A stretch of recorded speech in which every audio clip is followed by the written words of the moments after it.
चाणक्य नीति अथवा प्रथमोध्याय।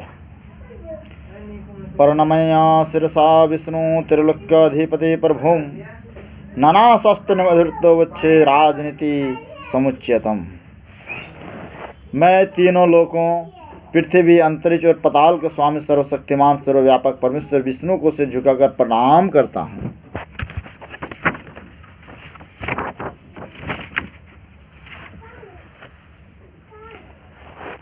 प्रभु को प्रणाम करने के बाद मैं अनेक शास्त्रों से एकत्रित किए गए राजनीतिक से संबंधित ज्ञान का वर्णन करूंगा।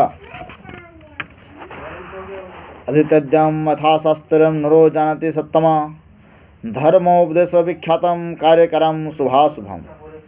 सततम अर्थात श्रेष्ठ पुरुष इस शास्त्र के विधि पूर्वक अध्ययन करके यह बात के भली प्रकार जान जाएंगे कि वेद आदि धर्मशास्त्र में कौन से कार्य करने योग्य बताए गए हैं और कौन से कार्य ऐसे हैं जिन्हें नहीं करना चाहिए, क्या पुण्य और क्या पाप है, इस धर्म और अधर्म में क्या, इसकी जानकारी भी इस ग्रंथ से हो जाएगी। तदहम संप्रवक्ष्यामि लोकनम हितकाम्ययां येन विज्ञान मात्रेण सर्वज्ञ प्रपद्यते। अब मैं मानव मात्र के कल्याण की कामना से राजनीतिक के उस ज्ञान का वर्णन करूंगा जिसे जानकर मनुष्य सर्वज्ञ हो जाता है। मूर्ख शिष्योपदेशनां दुष्ट स्त्री भरणस्य च दुखिते संप्रयोगेन पंडितो अप्यवसीदति। मूर्ख शिष्य को उपदेश देने, दुष्ट व्यवहार स्त्री का पालन पोषण करने, धन को नष्ट होने वाले दुखी व्यक्ति के साथ व्यवहार रखने से बुद्धिमान व्यक्ति को भी कष्ट उठाना पड़ता है। दुष्टाम भाया सठम मित्रम भृतो चत्व उत्तरदायक ससर्पे च गृहे वास मृत्युरेव न संशय।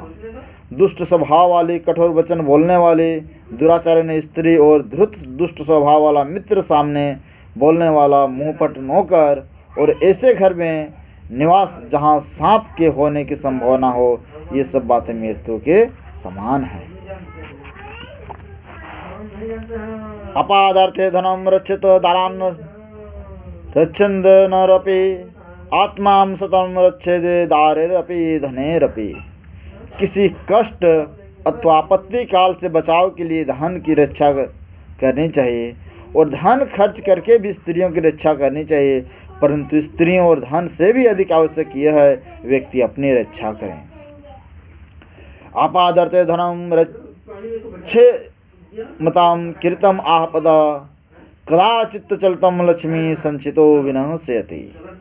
आपत्ति काल के लिए धन की रक्षा करनी चाहिए, लेकिन सज्जन पुरुष के पास विपत्ति के क्या काम, और फिर लक्ष्मी तो चंचला होती है, वह संचित करने पर भी नष्ट हो जाती है।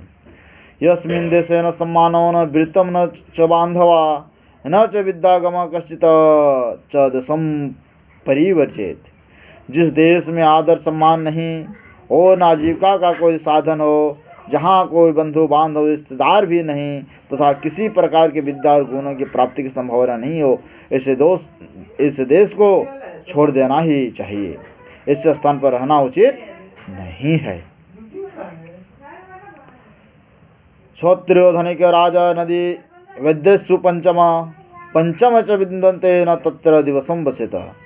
जहाँ क्षत्रिय अर्थात वेद को जानने वाला ब्राह्मण, धनिक, राजा, नदी और वेद, ये 5 चीजें न हो, उस स्थान पर मनुष्य के एक दिन भी नहीं रहना चाहिए।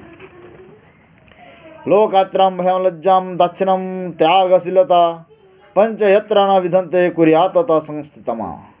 जहाँ लोक यात्रा अर्थात जीवन को चलाने के लिए आजीविका का कोई साधन न हो, व्यापार आदि विकसित न हो, किसी प्रकार के दंड मिलने का भय न हो, लोकलाज न, व्यक्तियों में शिष्टता उदारता हो अर्थात उसमें दान देने की प्रवृत्ति न हो, जहाँ ये 5 चीज़ें विद्यमान न हो, वहाँ व्यक्ति को निवास नहीं करना चाहिए। जानेता प्रसन्न भृतान बांधवा वयसन गमे मित्रम चापित कालसु भार्याम च विभव छे।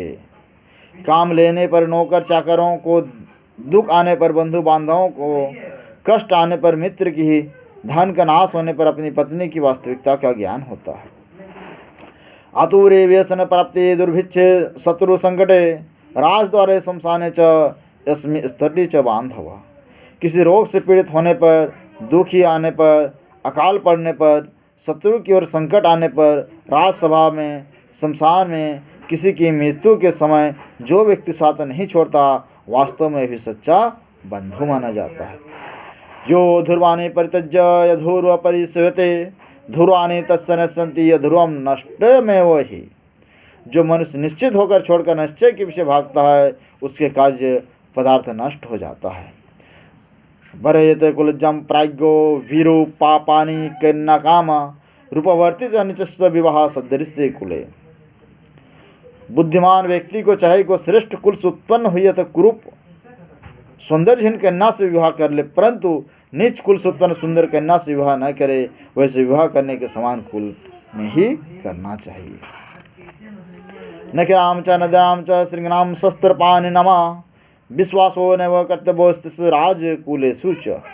नखिराम अर्थात बड़े बड़े नाखून वाले से, चीते आदि प्राणियों, विशाल नदियों, श्रृंगनाम बड़े बड़े सिंह वाले, सांड आदि पशुओं, शास्त्र धारण करने वाले, स्त्रियों और राजा से संबंधित कुल वाले व्यक्तियों पर विश्वास कभी नहीं करना चाहिए। विषादामृतम ग्रहामद्यपामि कांचनामा निचदम पयाता विद्या स्थिरज्ज दुसु कुलादपि। विष में भी यदि अमृत हो उसे ग्रहण कर लेना चाहिए। अपवित्र और अशुद्ध वस्तुओं में भी यदि सोना या मूल्यवान वस्तु पड़ी हो तो उठा लेने योग्य होती है।